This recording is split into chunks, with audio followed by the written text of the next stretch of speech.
Good morning, everybody. This is Pastor Augustus Corbett and co-pastor Tony Corbett. How you doing, sweetheart? I'm doing well. How are you doing? I'm doing very well. All right, so this morning we're going to do something different in light of two events. First, this is the 4th of July, 2021. And this past week, we received from the U.S. Supreme Court an awful court opinion regarding voting rights. And when I put those two things together, this is a Sunday where we need to take special note of what is going on, and we need to educate you as well. So we're going to play a pre-recorded conversation that Tony and I had regarding the Voting Rights Act, where I took the time to explain this long 85-page opinion, again, having to do with the Voting Rights Act. And so, Tony, I'm looking forward to sharing this with the audience this morning. Yes, I am too, because it is critical information that you are disseminating. So it's very consequential, this law that was just passed this past week. Now, to set some context, Isaiah chapter 10 says, "Woe to those who make unjust laws, to those who issue oppressive decrees, to deprive the poor of their rights and withhold justice from the oppressed of my people, making widows their prey and robbing the fatherless. What will you do?" Now, the Lord is talking to those people who make those unjust laws. He says, "What will you do on the day of reckoning when disaster comes from afar? To whom will you run for help? Where will you leave your riches? Nothing will remain but to cringe among the captives or fall among the slain. Yet for all this, his anger is not turned away.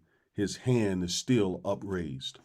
I just wonder if many of the things that America experiences, like $26 trillion in debt, a deadly pandemic, this or that always happening that causes some sort of human misery in this country. So while we appear to be, the wealthiest and most powerful country in the world, we have some serious problems here. And I just wonder if those problems are connected to the way this country treats minority people. Yes, that's a very good question. So we're going to, as African Americans, we're going to have to really fight back with what we see happening right now. You got the 4th of July, the day that our country celebrates its independence from Britain. But we got this awful court opinion the week before the 4th that affects our rights to vote as African Americans. And so when I juxtapose those two things, I don't have a celebratory spirit this morning. I think about the words of Frederick Douglass, who says, "What is the 4th of July to the Negro?" And the word Negro, that term was the vernacular of that day. Obviously, today it's more, it's acceptable to call us African Americans or Black Americans, not Negro. But the question that Frederick Douglass asked is still pertinent today. What is the 4th of July to the Negro? And he was asking that question during slavery.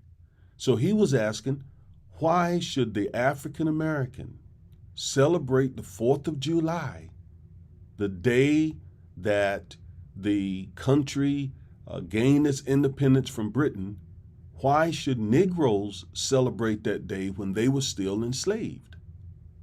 And so, while we're not enslaved today, we still deal with a lot of oppressive laws, a lot of oppression, a lot of systemic racism, structural racism, institutionalized racism. And so until all badges and incidents, until the root and branch of racism is done away in this country, why should we celebrate the 4th of July? Why, a few days after the U.S. Supreme Court essentially disenfranchises us in many ways, why then should we be all happy and giddy about the 4th of July? As Frederick Douglass said, that is basically cruelty. Yes, I think you said that very well.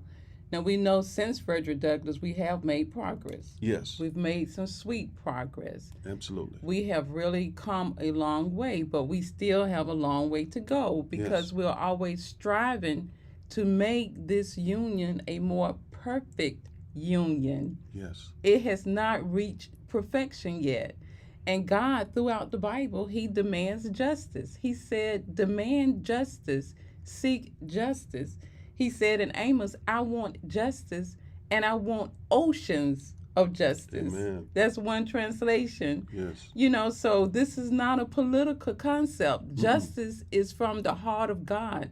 In fact, He said His throne consists of righteousness and justice. Yes. So we are in the book. Amen. We're in the Bible when we demand justice. And so, again, we're going to play a special pre recorded conversation that Tony and I had where I explained what this court opinion means for the African American community and for this country.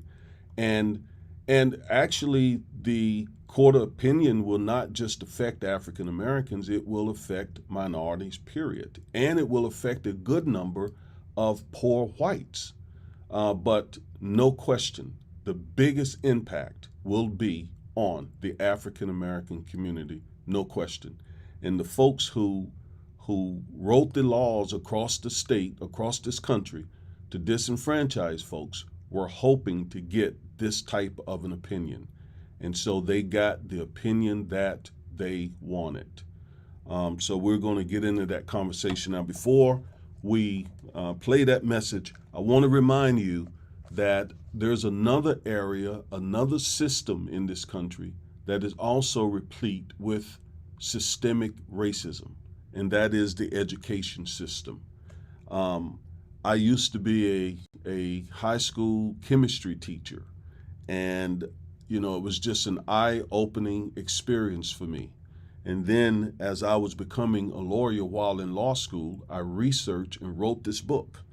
And it is filled with lots of studies and research. It's not just my opinions, but it is a researched book full of data that will show you that the school system, the public school system, is extremely unfair to African American children, especially African American males. So get a copy of the book. You can get it at Amazon.com, or you can get it from our website at educationinjustice.com. Both places you can get a copy of the book. It is $14.99, I believe. If you buy more than one, we're happy to give you a discount depending on how many you get. And I bring it up because it's all connected. Voting rights, connected with education rights, connected with healthcare rights, connected with corporate rights. It's all connected, and dare I say, it kind of all flows from our ability to vote. Yes, right? Representation matters. Representation. Yes. What's the old saying? Elections have consequences. Right. That is the reason why we got this off opinion, because there was an election in 2016. And who was elected? Donald Trump. What did he do? He put a bunch of conservative, deeply right-wing conservative judges on the court. And it was those 6 Supreme Court justices that gave us this awful voting rights case. And so that is just one example of how much elections have consequences. And so we got to respond. But before we respond, we got to be educated. Right. And that's what this pre-recorded message should do. All right? So if there's nothing else to say, we're going to get into that message.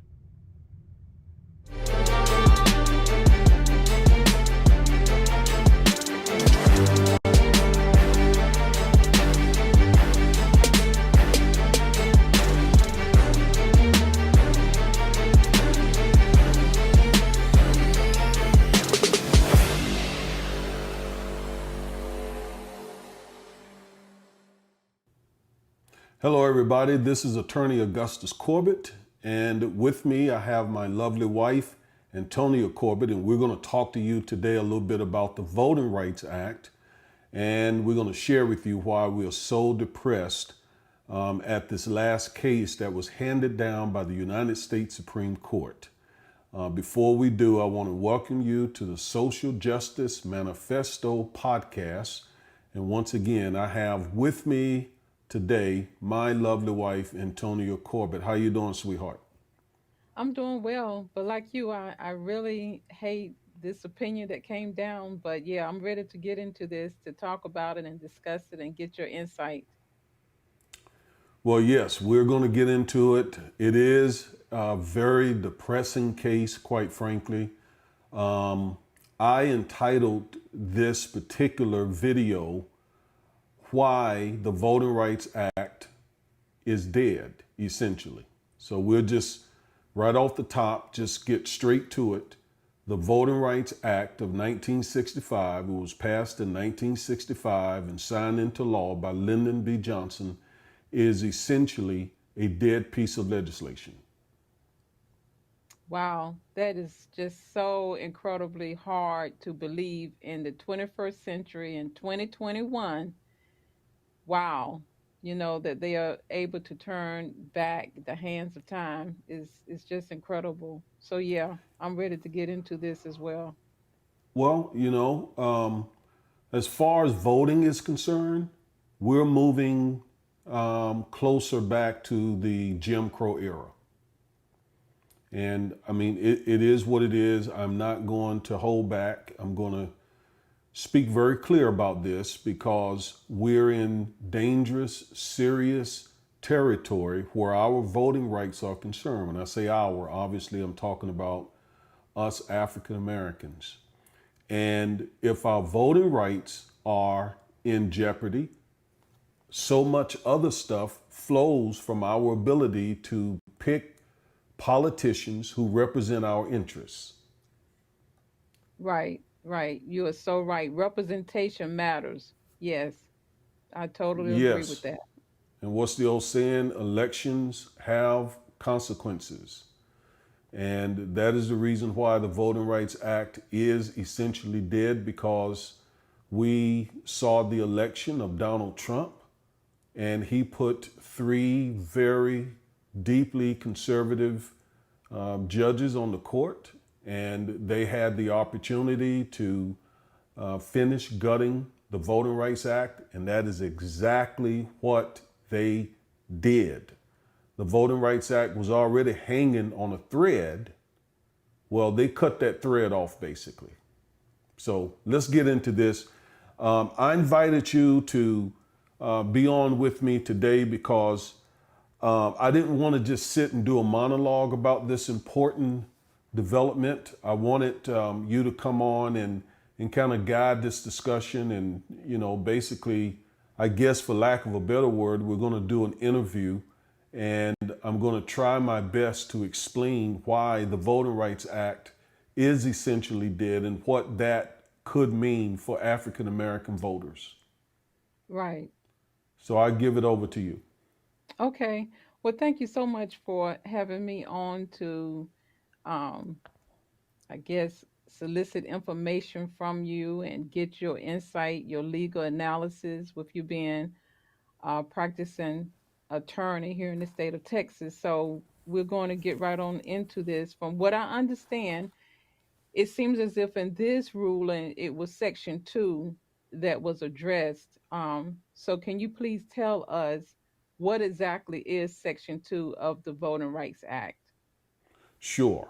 Um, Before I tell you what Section 2 is, let me explain to you about two other sections of the Voting Rights Act that are equally, if not more important. And those Okay. sections are Section 4 and Section 5. Now, Section 5 essentially outline all of the bad things that racists had been doing to keep African Americans from voting.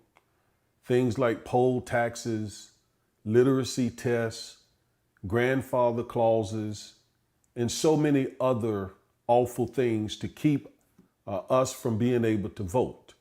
That all those things were outlined and are outlined in Section 5. Section 5 is still a part of the Voting Rights Act. But Section 5 worked with Section 4. Section 4 required certain states to get pre-clearance, to get approval before they were able to change their voting rights laws. Now, the Voting Rights Act came about as a result of the 15th Amendment. So during Reconstruction, of course, the 13th Amendment abolished slavery. The 14th Amendment, among other things, gave us citizenship, due process rights, equal protection rights. And the 15th Amendment gave us the right to vote. When I say us, I'm talking about the newly freed, enslaved people, our ancestors. So the 13th Amendment abolished slavery. In fact, we just finished celebrating June 19th, the day that commemorates when Texans here found out that slavery had been abolished, and that has kind of now become an important day in African American and, dare I say, American history. In fact, it's now a national holiday. But then the 14th Amendment also empowered us with certain rights, due process rights, equal protection rights, and citizenship rights. And then the 15th Amendment gave us the right to vote. But here's the thing. When the 15th Amendment was added to the Constitution, it still took another 100 years before the 15th Amendment really had any teeth. And that teeth came about with the passage of the Voting Rights Act. Wow. So it took all the way up until 1965? That's right. That's right. Okay. And because although the 15th Amendment had been added to the Constitution, whites were still interfering with our ability to vote. So we had an amendment to the Constitution, but there was really no real way to enforce that right. And so during the Civil Rights Movement, Congress enacted the Voting Rights Act so that there would be teeth, there would be strength and power to protect and enforce our right to vote. And so that is the purpose of the Voting Rights Act of 1965. Now, you heard me just talk about sections 4 and 5. Well, section 5 again outlawed all the things that racists had been doing to take away our right to vote. So section 5 made a list of all those things. Section 4 determined which, it had a formula that determined which states, which jurisdictions Section 5 applied to. Okay? Because certain states, certain jurisdictions were notorious, many of them Southern, but not all of them, were notorious about implementing, these tactics to keep us from voting. But the problem is in 2013, I think June 25th, I believe, I could be wrong about that, No, 2013. they said just, I heard one of the co-founders of Black Voters Matter said they just celebrated that the 2013 the Shelby v. Holder Yes, um law. So yeah, that's you're right. right. It was this month. Right. Now, I wouldn't call it celebrated. We didn't celebrate it. We I mean, not commemorated it. celebrate. Yeah, that's not the right word. We I guess commemorate remembrance of what happened. precisely because the Shelby County versus Holder case was the first case think of it this way: Section 4 and 5, consider them to be um, one leg together, one leg of a stool. Okay? Okay. And think of Section 2 to be the other leg. Well, that's a bad example because you need three legs. Uh, so, yeah, think of a three legged stool: Section 5, Section 4, Section 2. Okay. And the Shelby County versus Holder case pretty much knocked out Section 4. And without Section 4, Section 5 had nothing to apply to. So the only thing that was left of the Voting Rights Act is Section 2. Okay? Now, Okay. again, Section 4 and Section 5 required certain states to get pre-clearance or pre-approval from the Justice Department before they made any changes to their voting laws. Okay, so stop right there for 1 minute. Okay? So with the way that we see the states are changing their laws now, if certain states, if 2013 had not happened with Shelby v. Holder, then certain states, if they wanted to change their laws today, they would have to have gone and gotten clearance by the Department of Justice. Is that what you're saying? That's exactly what I'm saying. But That's exactly what I'm because saying. But because in 2013 the Supreme Court handed down this ruling about Shelby v. Holder, these states now can do and change these voting laws without any pre-approval. That's That right. was the effect of that passing of that law in 2013, right? That's exactly right. Okay. So after the court handed down the Shelby County versus Holder case, it was Shelby County, Alabama, that sued Eric Holder, who was at that time the Attorney General. Okay. So the case just became known as Shelby County versus Holder. And basically, Shelby County argued that the Section 4 and Section 5 of the Voting Rights Act were really no longer needed because African Americans had become so strong and powerful in their voting rights, having elected and reelected the first African American president and having elected many other politicians, members of Congress, etc., that there was no point in requiring southern states anymore to have to get pre-clearance and pre-approval. Well, unfortunately, the U.S. Supreme Court bought that argument and basically gutted Section 4 of the Voting Rights Act. Now, Okay. what the court said was Congress, the formula in Section 4 is no longer a good formula. So we need you, if you want to see the Voting Rights Act restored, we need you to come up with a better formula that is more in alignment with today's circumstances. Because this is not Jim Crow, this is not the 50s and 60s. Black Americans are now voting in large numbers. So you need to come up with the formula that doesn't continue to penalize these states that were once notorious in their voting laws. Okay. So that was 2013. Congress has not come up with the new formula. They have now, and they've been trying to get it passed, but they've not been able to get it through. Right now, it's called the John Lewis Voters, I think, Advan- Reestablishment. Advancement Act. Okay, I think thank it's you. advancement. All right, the John Lewis Voters Advancement Act, which is designed to restore Section 4 of the Voting Rights Act, okay, with the new formula Okay. that would satisfy the U.S. Supreme Court.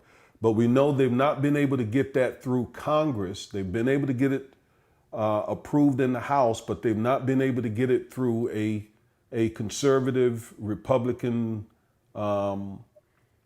50 members of the U.S. Senate, okay, because of the filibuster rule. We'll come back to that later. So Congress finally got half of the Congress to approve the John Lewis Voter Advancement Act, but it's held up now in the Senate. And while it was being held up, another case, couple of cases, but one principal case came out of Arizona that was going to deal with the last remaining section of the Voting Rights Act that still could protect, to give some protection to minority voters, and that is Section 2. All right, so when Section 4 and Section 5 were rendered basically ineffective, that still left Section 2. Section 2 does not require pre-approval like Section 4. Okay, Okay. that was the real strength of Section 4. It required that the Justice Department sign off on any voting law of those particular states. But that's gone. That was gone after 2013. So then the only way to challenge a state's voting laws after 2013 was with Section 2. Okay, so that helps. Okay, that helps me. So after Okay? 2013, what remained in place where people could challenge discriminatory practices in regards to voting rights, you're saying was Section 2 of the Voting Rights Act of 1965. That's right. Okay. And one thing else, if you could just, I mean, when you were talking, I think if the audience would just know all of this was to protect the black vote. I That's mean, right. the 15th Amendment was came about because black voters needed protection. Because nowadays I think they feel like we're so removed that we don't need protection, but that was the whole point.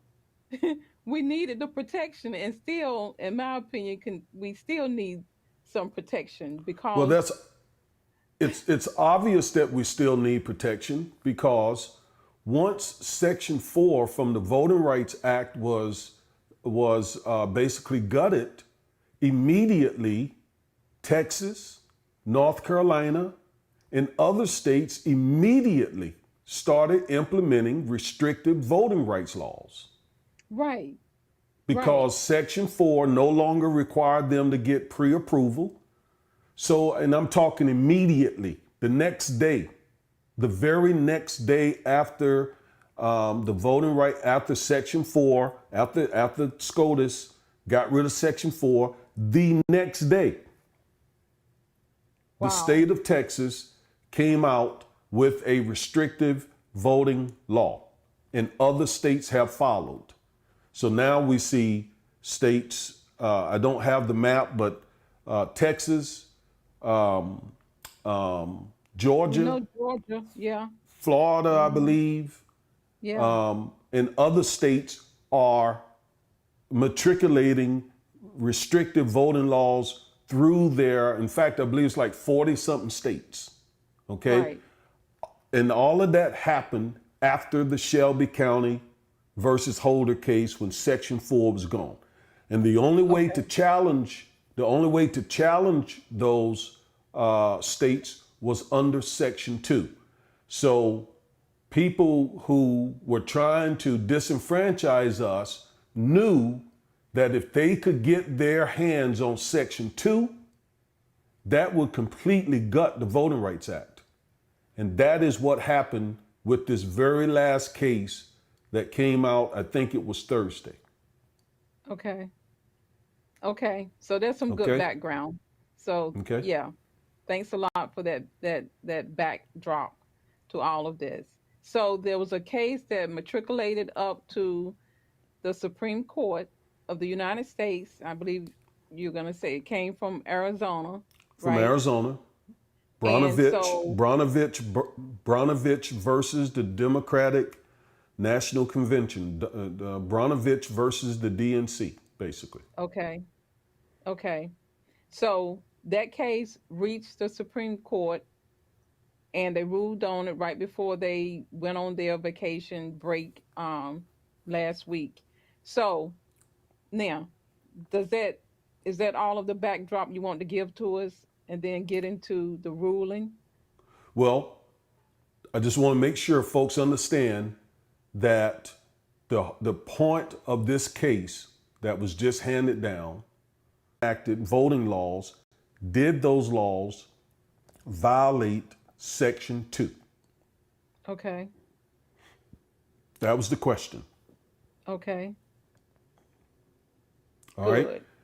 Mm-hmm. And here's the thing. Arizona was able to pass the laws first, and then it was litigated. Had Section 4 been in place, in fact, these laws, this is a very important point, because Arizona tried to enact these laws before the Shelby County case, and the Justice Department said no. Okay. Yeah, that was the point I was asking before. If the before 2013, they would have had to have gotten pre-clearance, and you were saying Arizona tried to get pre-clearance before 2013, That's but right. now after post 2013 Shelby County versus Holder, they did not have to get pre-clearance, and so they were able to enact these two laws this year. That's exactly right. So that is Okay. the procedural history of this case. That is the background of Okay. this case. Okay. So since this case is talking about And section 2, let me just okay. give one more little piece of information, a little procedural history for the lawyers, the attorneys who may watch this video. So Okay. the case in these with these federal cases, they typically start out with a local federal court, and that is what happened. A local federal court heard the evidence in this case and they did extensive hearing. A lot of evidence was introduced, and that federal judge found that he ruled that he or she, I'm not sure if it was a he or she, but that federal judge ruled that those two laws did not violate Section 2. Okay? Okay. So And what we saying? Oh, go on. I'm sorry. Go on. that opinion, that his ruling was appealed to the Ninth Circuit. Okay? And initially, the Ninth Circuit upheld the ruling of the lower court judge. Okay. But then the litigants requested in what we call an en banc hearing. And that is, we want to let like the full court or a panel of the court look over the opinion that was handed down by the Court of Appeals, the Ninth Court of Appeals, Ninth Circuit Court of Appeals. So they had originally agreed with the lower court, but but then the litigants said, no, we would like for an en banc hearing to take place. And it was that en banc hearing where they said, no, these laws do violate Section 2. Oh, okay. So then there was a little uh conflict there then, That's right. right? Okay. That's right. And once that Ninth Circuit en banc panel found that the Arizona laws, in fact, did violate Section 2, then it was appealed to the U.S. Supreme Court, and the U.S. Supreme Court issued a writ of certiorari basically saying, yes, we will hear this case. You know, the U.S. Okay. Supreme Court doesn't hear a lot of cases each year. They tend to take cases that have national import, and certainly this one was. In fact, given the fact that there are now 6 conservatives on the court, they probably could not wait to get their hands on this case so that they could finish doing violence to the Voting Rights Act. Okay. So that's how it got there. Right. Okay, very good information. Thank you so much for that. Mm-hmm. So it reached the Supreme Court after the lower court and the appellate court said Mm-hmm. that the Arizona law did not violate Section 2 of the Voting Rights Act of 1965. But then when I, I guess you said the legal term is en banc or in however you An said, the en full banc, yeah, panel, an en banc, yep, panel en of banc appellate panel. judges overruled their colleagues and said, yes, it does violate Section 2. So then there was a contradiction in the opinions. So then it went all the way up to the Supreme Court. That was the next level, I guess it could go. And there they agreed with the lower court and the appellate court saying it does not violate Section 2 of the That's Voting right. Rights Act. Yes. Okay. So that helped me. I hope our audience, asking the questions, you all, in the comment section if you have any. But yeah, that okay, that helped. So now they had it, they reviewed it, um, and they handed down the opinion last week. So Yes. now you ready to take up what actually they said? Yes. The case is, the opinion is 95 pages. Okay. It's a relatively long opinion. Okay. I've read every word of it. And the reason it was, or the reason it is so long, is because there are two parts to it. There's the majority opinion, and then there's the dissenting opinion. The Okay. majority, and by the way, again, you got 9 justices, 6 of them are conservative, and look, this politics, influences this stuff. All right, I mean, Oh there's just yes. no way to look at it, other way to look at it, because, for example, the Ninth Circuit, back to the Ninth Circuit a second, it is known to be somewhat of a liberal court. It's out in California and it has a liberal reputation. I think some people at one time would consider it to be the most liberal um, uh, uh, uh, um, appeals court, circuit appeals court in the country. And conservatives started focusing their attention on, by that I mean, conservatives started trying to get more judges on the Ninth Circuit so that it would not be so liberal. And Well, now with you saying that, we see I'm seeing just how important the judges that are appointed, how important they are because they're making all these critical rulings and they are, consequential rulings that affect day to day living. in our nation, the judges are very important because, again, we are a country of laws, not of men. Okay? And so that is one reason why, despite all his issues, having been impeached twice and all the other issues that Trump had, he was so popular amongst white conservatives because he got several hundred judges approved by Congress. Yes. Okay? Yes. Mm-hmm. Three of which, and three of which help bring this case about. All right? Right. And let me just briefly mention the 9 justices on the court. I don't have a picture of them. I got a picture of the 6 conservatives. But there's Chief Justice John Roberts. There was Justice Clarence Thomas. There is Justice Neil Gorsuch, Brett Kavanaugh, and Amy Coney Barrett. Those are the conservatives, and Samuel Alito. And the liberals are Stephen Breyer, um, Alina Kagan, who wrote the dissenting opinion, and Justice Sotomayor. So those are the 9 justices, 6 conservative, 3 liberal. Now let me see if I can bring up a picture of these 6 conservative judges. There they are.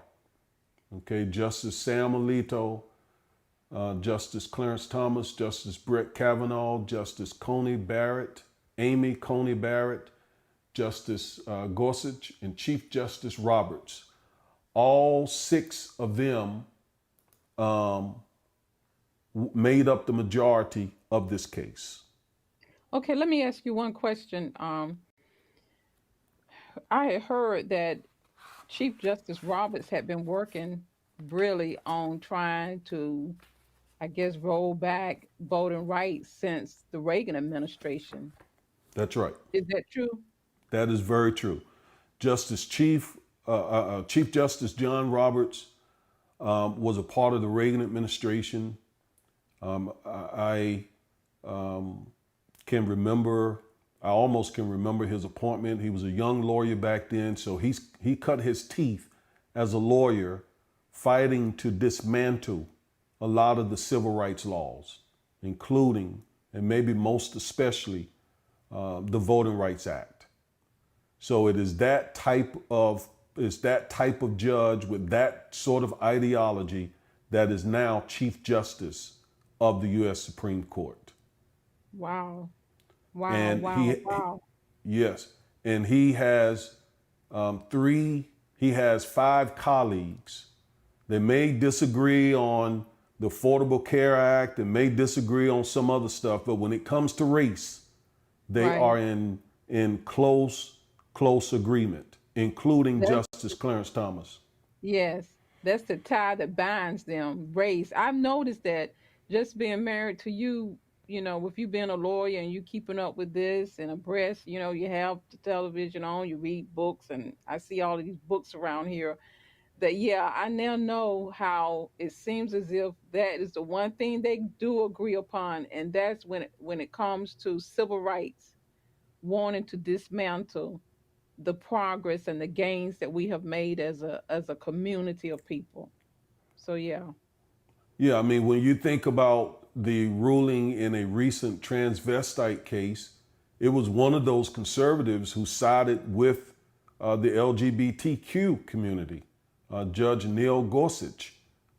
He basically wrote the opinion that said that you couldn't discriminate against transsexual people. And some of his conservative colleagues strongly disagree with him. But when it comes to race, the issue of race, they strongly agree with one another on that issue. All right? Yes. Okay. Okay. Now, so back to section two. I think you had initially asked me 15 Yes. minutes ago Going about back to my section two. question. Yes. Exactly. So, so I think a good thing to do is to read section two. All right. Okay. I'm gonna try and keep this simple, Tony, because this is complicated stuff. Okay, this Right. is really complicated. I'm gonna try and keep it simple. Get into as much details as possible without it becoming too dense, and without losing people. Right. So I'm gonna put a PowerPoint on the screen, and this is subsection A of section 2 of the Voting Rights Act of 1965. And I want to read it, and then we'll look at subsection B of section 2 of the Voting Rights Act. So subsection A says, no voting qualification or prerequisite to voting or standard, practice, or procedure shall be imposed or applied by any state or political subdivision in a manner which results in, and I want you to pay close attention to the words which results in, a denial or an abridgment of the right of any citizen of the United States to vote on account of race or color or in contravention of the guarantees set forth in section 10303F2 of this title as provided in subsection B. Again, The principal part of this subsection are the words which results in. I'll come back and explain why in a moment. All right. Now, next, subsection B. It says a violation of subsection A is established if, based on the totality of circumstances, it is shown that the political processes leading to nomination or election in the state or political subdivision are not, quote, equally open to participation by members of a class of citizens protected by subsection A, which we just read, in that its members have less opportunity than other members of the electorate to participate in the political process and to elect representatives of their choice. Now that's subsection B. So subsection A basically said that states and their political subdivisions cannot enact laws, qualifications, or prerequisites to voting that imposes some requirement in a manner that results in a denial or abridgment of the right of any citizen to vote on the account of race or color. Now, I heavily emphasized the words which result in, and here's why. Legally, they are significant words because what conservatives tried to do when the Voting Rights Act of 1965 was debated by Congress some years ago, they tried to impose, based on several Supreme Court cases, they tried to impose a standard based on intent. In other words, they wanted language in subsection A that would have read, let me go back to it, instead of saying which results in, they wanted it to say in a manner based on intent to deny or abridge the right of any citizen on the basis of race to vote.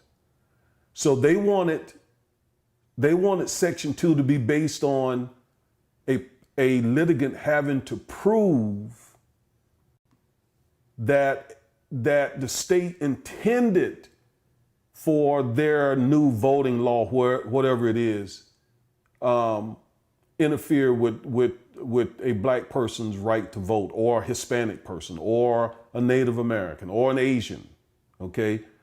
That was what they wanted. They wanted this to be based on intent. Why? Because it's hard to prove a person's intent. Right.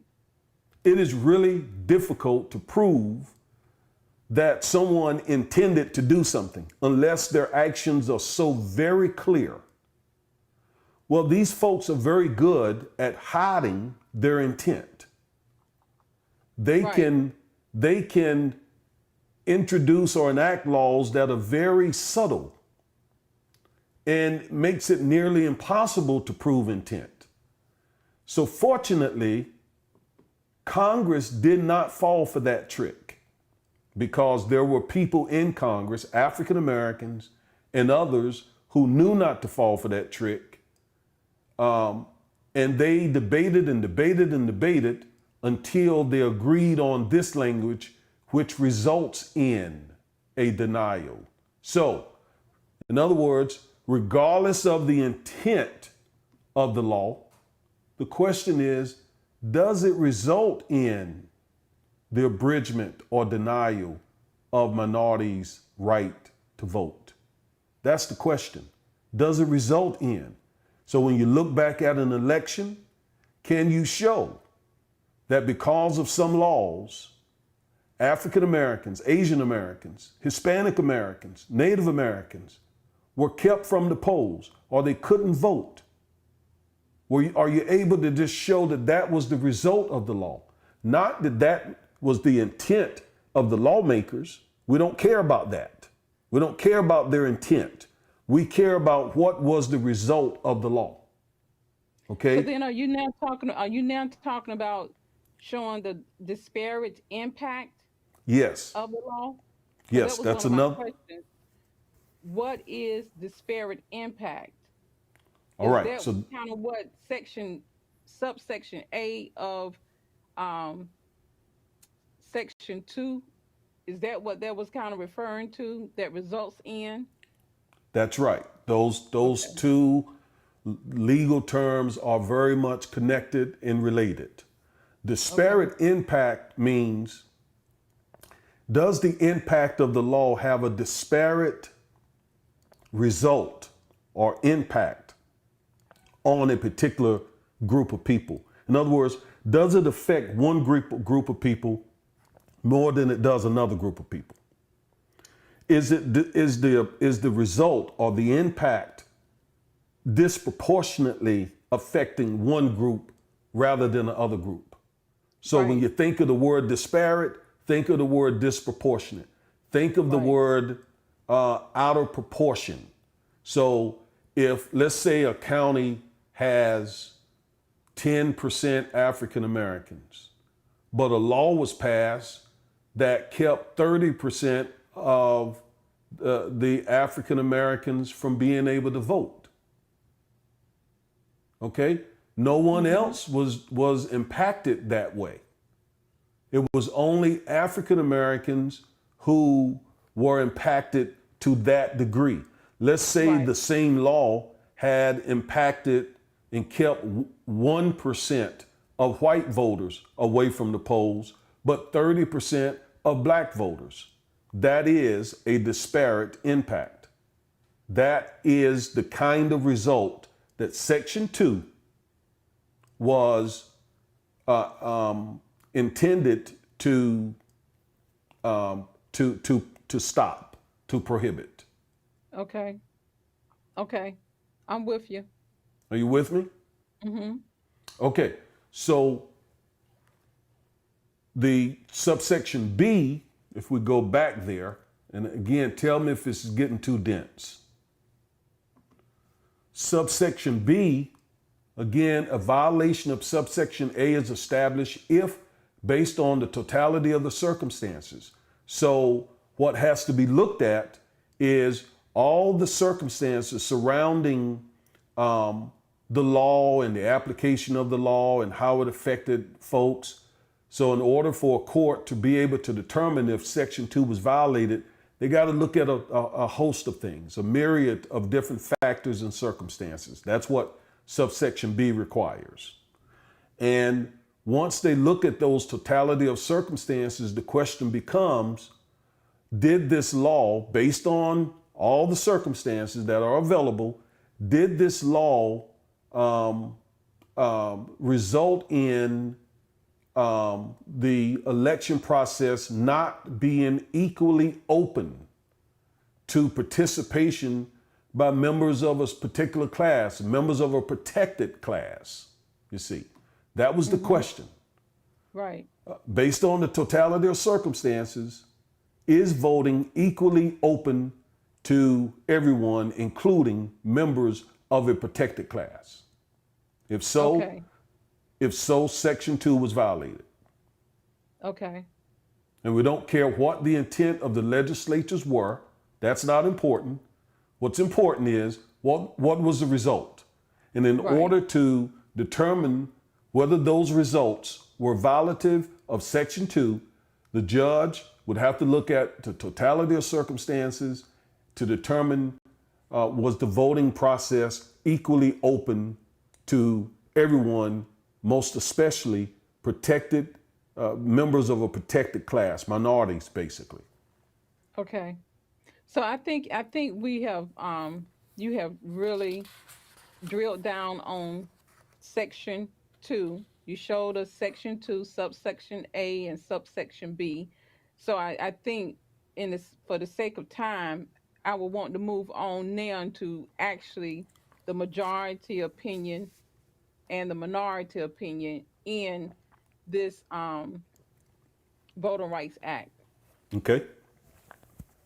All If you right. can just tell us what I believe you said Justice Alito wrote the majority opinion, what he said as to whether or not he agrees to uphold the Arizona laws or not, and then Okay. Justice Kagan wrote the minority.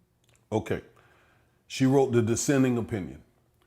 All right. Right. I'm So, sorry, the descendant. Okay. yeah, Yeah, thank you. The descendant, not minority, but I mean they were a dissenting. minority, but dissenting, Dissenting.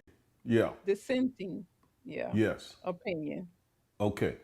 So now, so Arizona passed two laws, and I got to paraphrase all this because you're right. In the interest of time, and we don't want to get too dense here. Right. So Arizona passed two laws. One law basically would cast out folks' votes if they voted in the wrong precinct. Okay. Okay. The other law would make it. The other law made it a felon for someone to end up with someone else's ballots. Okay. Mm-hmm. So let's say someone got an absentee ballot from the state and they filled that ballot out and gave it to a neighbor because, doing early voting, said, hey, look, John, take this ballot with you down to, the polling place and give him my Mm-hmm. ballot. Okay. Right. And let's say John was not a family member, John was not one of the election officials, so on. John could be charged with a felony. Right. All right. Right. So Mm-hmm. that was one law that Arizona passed. Again, the And let other me law, and let me just say this: when I was looking at this in Arizona, the minority population that probably is going to be disproportionately impacted would be the Native American. Because I read where only 26% of Native Americans live on a postal route. that's right. So that means a lot of times they would do this, okay, well, let's go around and collect these absentee ballots and take it to wherever they need to go. Well, with this law is going to cut that out. So that's going to disproportionately affect Native American, the population of the Native Americans in Arizona. Because That's I mean, think about that, only 26% live where they actually get mail from the Postal Service. yes. So that is a good point. I'm gonna come back to it in just a second. Okay. That's a very good point. Um, so I want folks to understand what these two laws did because I want people to connect these kind of restrictive voting laws to the laws that were passed in Georgia, to the laws Okay. that are passed in other states. Just little subtle Right. things, right? Right. What's wrong with someone being required to vote in the same in the right precinct? Well, there's a lot wrong with that because, you know, you and I have at times voted on our way home from work in a Mm-hmm. precinct that we were not registered to vote in. Right. And And out of remember you and I, we now live in a city where you have two different counties within that one city. That's right. So you could go and accidentally be on the other side of, on in another county voting, even though you in the city you live in. Yes. And so when you take so if you under Arizona law, if you're supposed to vote in precinct 3, but out of convenience you wanted to vote in precinct 5, your vote would not count. And why? Because of this fake, false notion of voter fraud. Right. Okay? That's what the GOP uses to justify all of this disenfranchisement. And you, we know that there is not a big voter fraud issue in this country. We have a sound election system. Donald Trump basically undermined our election system and our democratic process here by telling this big lie that the election was stolen from him. That is a huge lie.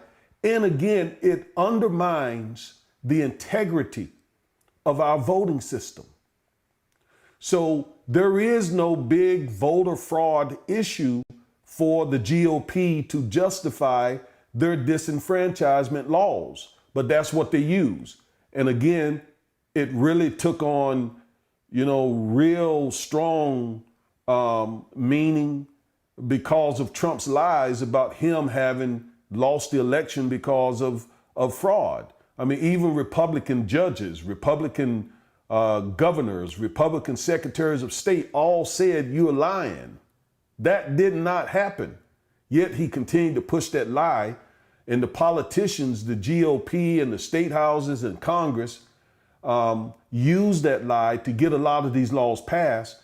And lo and behold, guess where that lie showed up? It showed up in this court opinion. Wow. And dare I not, as a licensed attorney, call a member of the highest court in the land a liar. I am not doing that. Okay? I'm not calling Justice Sam Alito a liar. He is, by all measures, an honorable man. I just disagree strongly with this opinion. Okay? And I believe the numbers back me up when I say that there is not a huge voter fraud issue in this country. Our election system is strong. This is not a banana republic. This is not a third world nation. We have a solid voting system. And so there was no need, or it wasn't justified, to base disenfranchisement law in this opinion. And Justice Alito mentioned voter fraud several times as a state interest that could be used to overcome a Section 2 complaint. Okay? Okay. Now, so how did Justice Alito and the majority get there? They left Section 2 in place, but they listed these, we talked about the totality of circumstances. So what he did was he wrote out a number of factors that a judge should look at that would or could justify disenfranchisement laws. So he made a list of things, one of which I want to mention, because it's these things that lawyers for the GOP will look at and argue that their state's voter laws are constitutional. They'll just look at this opinion and just try to make sure that they, are based on these factors. In other words, Justice Alito wrote an opinion that provides a roadmap for voter disenfranchisement. Okay? Wow. It provides a roadmap. It shows states exactly how to disenfranchise minority voters under the law, under what we call race-neutral laws. Justice Elena Kagan did a brilliant job in the dissent, showing how this opinion, even based on neutral laws, when I say neutral, race-neutral laws, how this opinion still will result in massive minority voter disenfranchisement. Now, one of the things that Justice Alito said, and he said so much, again, this is a 85 page opinion. He says here just one thing. First, he said, here are one of the factors that you can look at. First, the size of the burden imposed by a challenge voting rule is highly relevant. Now, let me explain what that means. Again, the size of the burden imposed by a challenge voting rule is highly relevant. So he said there that if a voting rule, if a voting law imposes a burden, the question becomes, how big is that burden? How big is that burden? Is it really burdensome, or is it a little burdensome? If it's a little burdensome, then it's okay. And Justice Kagan pointed out powerfully, a little burdensome for some people is really burdensome, whereas it may not be as burdensome for another group of people. And as you pointed out, let me go back to your bringing up the fact that Native Americans in the state of Arizona, for example, a lot of them do not have access to post offices, okay, or postmen, all right? Right. So their ballots, if all the polling stations are, the ballot boxes are at post offices, then you're going to eliminate a lot of Native American voters. Whereas that wouldn't have as bigger impact on white voters that have all kinds of post offices and postmen and women, coming to their houses or within sometimes walking distance or driving distance from where they live. You see? And that is the very thing that Section 2 talked about when it says, which results in. Forget this factor, how big the burden is. If there is any burden that results in one group of people not having equal openness to vote, then it is a violation of Section 2. Right. But now it's not a violation of Section 2 as long as it's a small burden. Wow. So let me ask you this. In reading that 95-page opinion, 85. 85-page opinion, are they now saying you have to prove intent if you want to challenge any, if you make any allegations of racially discriminatory practices regarding voting rights? No, they Okay. did not and cannot. The judges cannot or should not, from their bench, start replacing words in Section 2. Okay, that's for Congress. So the language of Section 2 still is the language of Section 2. So it's a results test, not an intent test. Oh, okay. Okay, good. How, Because how, I was thinking that they had shifted and had actually, said that now you have to show intent. Well, then how is this going to make it harder? Is this going to make it harder to file lawsuits? Would be one question I have. well, Section 2 is still in place. But by the time Justice Alito listed all of these factors, the results test almost kind of becomes an intent test. Okay. To That's go what I back was to, trying, yeah. yeah, I mean, it just makes it undermines the result test. Okay. Because again, think about it. Think about how onerous it is to say that a little burden is okay. A Right. little burden for someone who's healthy. Let's say you got two people. One is a healthy, strong, strapping young man, and the other one is a little old lady. Right. And you say to both of them, in order for you to get this water, You got to um, uh, travel a mile to get it. Well, for the young, strapping, healthy young man, that ain't no problem. He could walk that in 5 minutes. But this old woman, she may not be able to get there. Right. But the court Right. says, well, if that's deemed a little burden, it's okay. So just because they are not taking into account all the different ways this can impact really a group of people, people who tend to be poor or living in rural areas or don't have access to some of the resources that people who live in the city perhaps have, or people who live in the suburbs, they're not taking into consideration that. That's right. Justice Kagan points that out.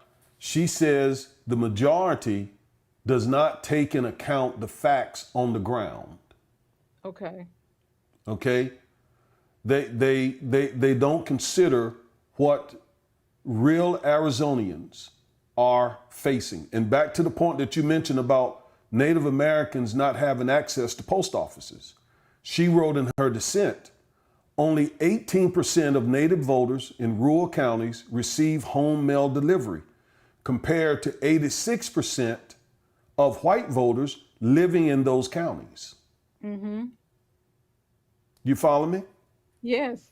Mm-hmm. For that reason, an unusually high rate of Native Americans used to return their early ballots with the assistance of third parties. Right. So And didn't you now, say so, and didn't you say that law now would make third parties collecting those ballots for those people, they would be charged with a crime, a felony? a felony offense. There are exceptions. If it's a family member, that's okay. If it's like a voting official, that's okay. But let's say it was a neighbor, a friend, a coworker, okay, who doesn't fit in any of those narrow exceptions, that Mm-hmm. person could be charged with a felony and possibly even the voter, him or herself. I mean, that is for people who must rely on others to get their ballots to the box because they don't have access to post offices. That will have a huge impact on Arizona elections. Right. And That's the then point. to extrapolate, I know this law was pertaining to Arizona, but as these other states begin to enact these restrictive voting rights laws, it's going to impact blacks, Latinx, um, you know, um, other minorities, poor people, you know, it's going to have the same impact because they're going to see, well, what can we do that can have a negative impact on this black person getting to the polls to vote. And we see that they have began to do that down in Georgia. So let me ask you this. Well, Um, one more factor. okay, There are like five of them. We can't go over all the five, but one or two. Let me do another okay, one. These are the factors that Justice Alito said that would have to be taken in consideration when considering whether or not Section 2 was violated. Here's another one. The size of any disparities in a rule's impact on members of a different racial or ethnic group is also an important factor to consider. So you asked earlier about disparate impact, and I hope that I explained that well. It's when when a law affects one group more than another group, right. right? So Mm-hmm. Justice Alito says, well, even if there's a disparate impact, it's okay as long as it's not too big. Wow. Do you see how essentially they have just gutted the meaning of Section 2 by adding these little caveats? Okay? Yes. Yes, I The, see it. the first one that I talked about was, well, as long as the burden is not too big, because after all, it is always a little burdensome to vote. I mean, you have to stop on your way to work or on your way from work. You have to get out your car and walk into the polling station. So Mm-hmm. so there is some burden to voting. Well, yeah, but if you add to that you now got to drive 2 hours, okay, Mm-hmm. or so, and then the disparity that turns subsection act on its head, because subsection A we read implements the results tests, Right. not on how big the disparity is. If it results in someone not having an equal opportunity to vote, no matter how big or how small, no matter how small it is, that is a violation of section 2, but not under this language. And so legislatures in these conservative states are salivating over this opinion, because now they just need to just sit down and just figure out ways to make it subtle, come up with arguments where the disparity is Mm-hmm. not that big, come up with arguments and strategies where the burden is not that large, and if so, regardless of what section 2 says, they can still get these laws passed. Right. Okay, like getting an ID. All right. So like here in Texas, you got to have either a state ID or a driver's license. I don't know the exact requirements, but I think those are two. I think you can even have a fishing license. But A that's gun it. license in some states, something like a gun license. Right. So license that most whites have, Right. but a whole lot of minorities don't have a driver's license or state ID. And I came to realize that, Tony, you remember I represented this young man, about 19 years old, young man. I represented him. He got himself in a little trouble. And we were trying to help him get on his feet. And um, in the process of trying to help him get on his feet, we we had to help him find a job. Mm-hmm. Okay. These were the things that the prosecutor was requiring to work with this young man and try to keep all this off his record. And rightfully so. The young man needed a job, okay? Right. And so we took him to look for jobs. Well, he told us, I can't really look for a job because I don't have any ID and they all asked me for my ID. Right. So then we had to take him to the DMV on a couple of occasions, which was like 30 miles from his house. Mm-hmm. We had to take him twice to get a state ID. And that was difficult because just given his circumstances at home, he couldn't, it was initially, he didn't have like a birth certificate. He had to get his hands Right. on his birth certificate and all of that so that he could go back to the DMV 30 miles away from home so that he could try again to get his state ID. Right. And that's what I want to stop you there. That's where some people, um, I guess, don't take into account where some folks are in this life journey. Some people just cannot easily get their hands on the documents that they need in order to even go get a picture ID. You know, Exactly. if Exactly. people have moved a lot of times, I'm a social worker, so there are many families who move several times during a year. They may move 10 times. Things Yes. get lost, documents get lost, and you have to have documents in order to even go and get a photo ID if it's state issued or your driver's license. Exactly. But so many times we, who are doing okay and doing well, we forget some of the circumstances that some other people are in. And that is exactly what happened to that young man. He did not have the documents, and then he had to have his mother to try to help him, and she was having health issues. We tend to just forget everybody is not as blessed as maybe you are, you know? And I think we just don't show the compassion and the empathy in those cases.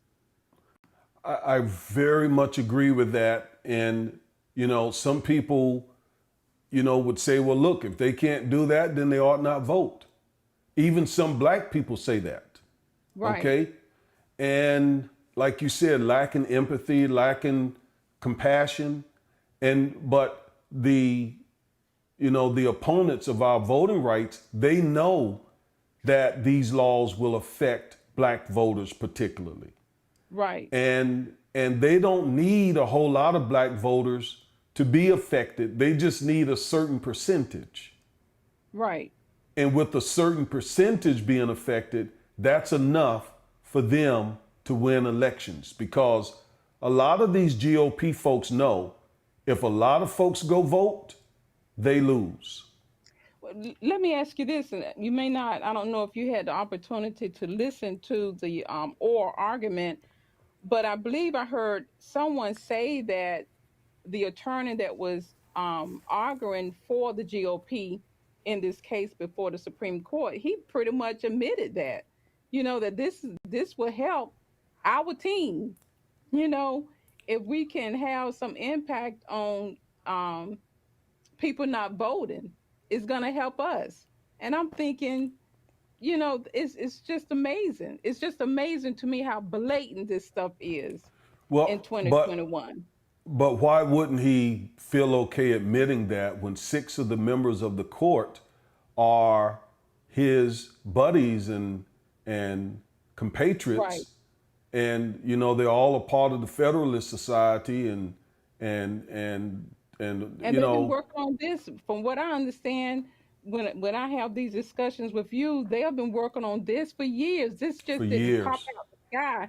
They have been Well, working on well, this for decades. Well, not just years, yeah, decades. I mean, Right. this has been in place since the country's founding.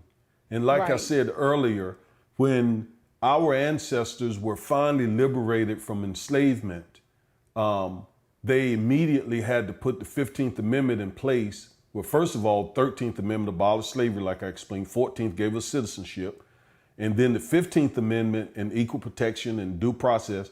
And then the 15th Amendment had to be added so that we could get the right to vote, but they still fought it.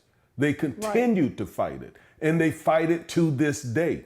So Right. why wouldn't the lawyer feel very comfortable, the GOP lawyer feel very comfortable standing there and saying, yes, yeah, we don't want a lot of people voting because y'all know we're all a part of the Right. same clubs. Y'all know it's our strategy to keep people Right. from voting.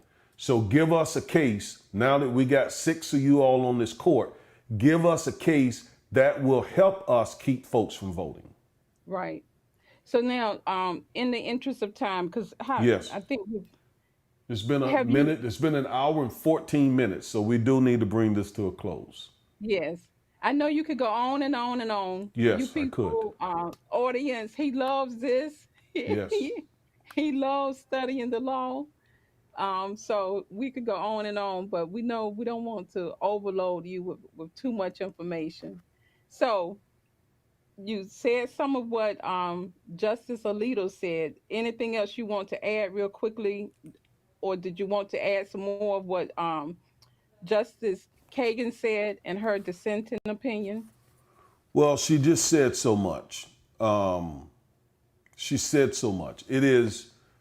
Her dissent is should be required reading for anyone interested in this topic, and every black person should be interested in this topic. Now, it's legal writing, so it's not easy to understand. You can read it and think you know what you're reading, but this is hard stuff, and you need the tools and skills and so forth to understand what it's saying. But she said a lot of good stuff. For example, um, she said, start with the majority's first ideal. A mere inconvenience, she quotes them, exception to Mm-hmm. Section 2. Voting, the majority says, imposes a set of usual burdens. Some time, Okay. some travel, some rule compliance, and all of that is beneath the notice of Section 2, even if those burdens fall highly unequal on members of different races. But that categorical exclusion for seemingly small or unusual or unserious burdens is nowhere in the provision's text. To the contrary, and as this court has recognized before, Section 2 allows no safe harbors for election rules resulting in disparate voting opportunities. This Point is what blank. she She's wrote, saying, point blank. okay, Point blank. No small right. burden is no small. Section 2 doesn't allow small burdens. It doesn't allow small disparities if it results in, okay, based on the Mm-hmm. circumstances, if it results in Yes. not all members of a minority group having equal access or the voting process being equally open to members of a protected class, it violates Section 2, period. Right. So a little Regardless of how leaven. big the disparity, regardless of how big the burden. Right. Those are just factors that our opponents will use to further and continue disenfranchising us. Now, in the interest of time, let me say this. What can be done? Right. What can be done? That was one of my questions. What is the solution? The solution, as I see it at this point, the only solution at this point, is the passage of the John Lewis Voters Advancement Act. But in order to get that law passed, and also the For the People's Act, that needs to be passed as well, because then that will trump, for lack of a better word and no pun intended, that will trump a lot of these voter suppression laws. And getting the John Lewis Voters Advancement Act passed will reestablish some pre-clearance rules. Okay? But the Okay. problem is, in order to get those passed, since the Senate is 50-50, in order to get those passed, the filibuster rule has to be abolished. That's it. That's where we are. It Right. has to be abolished.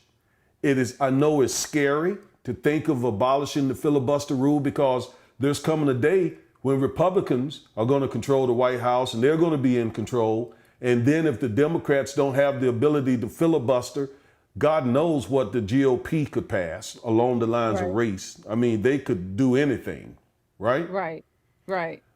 And and the same is true with the Democrats, because I'm not a Democrat. I'm not a Right. Republican. I'm neither of Right. those. So you do need some breaks, some way to stop some sort of runaway Congress from doing crazy stuff.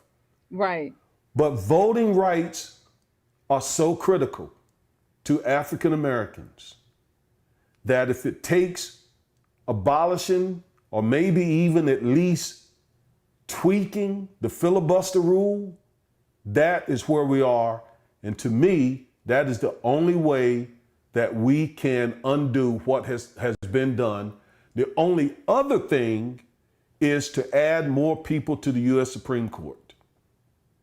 Yes, I've heard them talk about that as an option too. But Yes. we want something done. Do you think with them passing this law last week, is it going to have an immediate impact, or is it going to be more incremental and we'll see the negative consequences later on? I think the impact will be immediate in those elections that are coming up in states that have these voter suppression laws. All right? Because now they got the green light. Your law is okay. All right? So whatever restrictive suppression laws that are in place, and if an election is coming up in one of those states, there is basically now very little way to challenge it. So in those states, in those elections, the results of this opinion will be felt immediately. But there will certainly be big time consequences coming down the road. For example, we got 2022 coming up, right? Right. We got 2024 not far from now, where we'll be back into another presidential election. Right. And with this case now out there having kicked the last leg of the Voting Rights Act, the GOP will do everything it can to pass even more restrictive laws. And without a filibuster rule in the U.S. Senate, without abolishing the filibuster rule, Democrats would not be able to pretty much do anything to stop it. I mean, Okay, let me ask you. it's like us being on a train, and and a train is coming right at us. That's the way I see this. This big, huge train is coming right at us, and they're pretty much in much of anything that we can do unless we're prepared to go nuclear and get rid of the filibuster rule. Well, in addition to that, I would also think that a solution would be for us to really um, increase our organizing, and our advocacy, and getting people made aware of this. That's one of the reasons you're doing this video, is to sound the alarm. We have also got to, if it's protesting, if it's marching, if it's organizing our communities, our neighborhoods, our family, our friends, to make sure that we can do whatever we can to overcome the restrictions that they are going to put in place, and the restrictions that are already in place, along, in my opinion, along with what Congress needs to do. To me, it needs to be both and the legislative measurement as well as organizing amongst ourselves. Well, I'm certainly not going to say anything against organizing because it's very important, and protesting, all of that needs to be done. But I'm here to tell you, with this case out there, okay, with the highest court in the land having said the things that they said, having done the things they've done to Section 2 of the Voting Rights Act, that law was put in place to protect our rights to vote. That law now has been gutted. It is dead. It is essentially a dead law. And so all the marching and all the protesting is great. It's good to keep attention and focus on this matter, Tony. But with this opinion out there now, these states can pass nearly any law that they want. And if the case, if they pass a law, for example, the Department of Justice just sued the state of Georgia, right? Under Section 2, okay? And they wrote their complaint up in a way that still should survive this opinion. That's what I was going to ask you. That was going to be my last question. How would this impact the DOJ, who has filed a lawsuit against the state of Georgia for their restrictive voting laws? Right. So I haven't read the complaint, the DOJ complaint, but I've read some commentary, and it appears that the Department of Justice wrote up the complaint in a way that they're going to try to prove that Georgia's voting laws, restrictive voting laws, failed the intent test. In other words, they were intending to disenfranchise black voters. Okay. Okay? Excuse me. So that will survive what was handed down in this opinion. Because again, Section 2 still lives.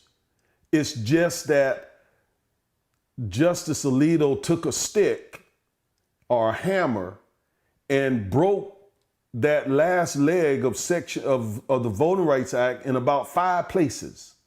And so the whole thing now is basically wobbling. It's like, for lack of a better description, it's like a 90-year-old man trying to produce a baby. Okay. Okay. Yeah, I just thought about Abraham. Okay. Okay. You know, he was 100 years old, and with God's help, he was able to produce Isaac. All right. Right. So think of the Voting Rights Act in that same impotent position. So Okay. the marching is good. I'm not discouraging it. The protesting is good. I'm not discouraging it. And yes, we got to continue to fight. We can't give up. We can't throw up our hands and say the fight is over. You're right. We keep fighting. We keep fighting. I guess what I'm trying to say is it's time to go nuclear. It is time to do something with the filibuster. That's what I'm Right. saying. And that's their job. I mean, Yeah. that's Congress's job. I think about so many times, I work on a job. What if I didn't do what they hired me to do? I would be gone. So Yeah. to me, Congress is neglecting their duties if they do not take this very seriously and make sure they enact something to counteract what came down the pipe last week.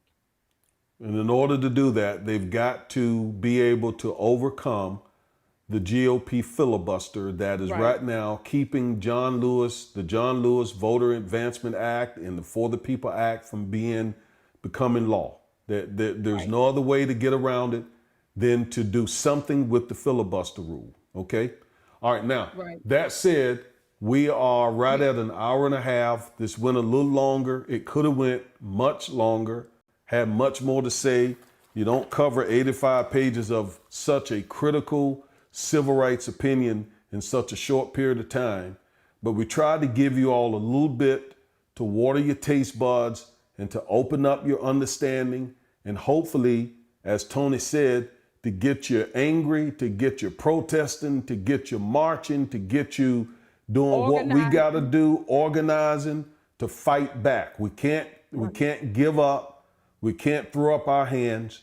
We've got to say to our elected officials, basically do something with that filibuster rule or increase the number of folks on the Supreme Court. Do something, because you cannot stand idly by and watch us get disenfranchised and take us back to Jim Crow. And I am not over speaking when I say that is what is at risk here. Well, Okay? I want to say I really appreciate the information that you have shared with us, the insight, the legal analysis, just helping us, lay people who are not trained lawyers, to understand what's going on. I hope our audience can appreciate it, and I know you will continue to educate us and help us, know what we need to do in order to keep our voting rights intact. So thank you so much. Thank you. And let me just say before we leave one last thing. Let me connect this with critical race theory. Okay? Critical race theory is all up in this because one of the complaints of critical race theory is how the law, although it's supposed to be race neutral and colorblind, still ends up disadvantaging Black Americans. Right. Okay? So although we got the 13th Amendment, the 14th Amendment, the 15th Amendment, although we got the Civil Rights Act, the Voting Rights Act, all this, we still end up in these deleterious positions despite the fact that the law is supposed to be racially neutral. Right. And Yeah. that is what critical race theorists, and I am one, I am a critical race theorist where the law is concerned, because I see this every day. I see where these so-called race neutral laws still ends up disadvantaging Black people because oftentimes the people passing the law and the people interpreting the law are not black, and they don't Right. see it from our perspective, and we still get kicked upside the head. Right. So folks who are out there, including blacks who are out there disparaging critical race theory and not knowing what you're talking about, you really need to be quiet and go study and learn why it is this kind of thing right here, this case right here, that critical race theory attempts to bring attention to and change. Right. And Okay? we did 2 videos on critical race theory, so people can go out there and see those videos on YouTube or on your Facebook page, um, and learn more about that if they don't know about critical race theory. But you'll be coming back. You couldn't say Yes. everything tonight. You'll be coming back. You have this podcast, so you all stay tuned. Follow Augustus Corbett, Reverend Pastor Corbett, Attorney Corbett, activist, author. Follow him, and you will learn. You But will most definitely but learn. most of but most of all, of course, a Christ follower, and second of all, the proud, godly proud husband of Tony Corbett. Well, thank you. Thank you. And the godly proud and happy father of Chloe and Caleb Corbett. So that all that other stuff, that's good. But following him and loving you two, you three, that's what it's all about. So anyway, we're out of here. God bless y'all. Stay in tune. I mean, get woke. Okay, I don't care what folks, get woke. We're in serious days here, Very politically. serious times. Very Yes. serious. Okay, so that said, we're out. Love you, Tony. Love you. Thank you. Thank you for sitting in. Bye. Bye.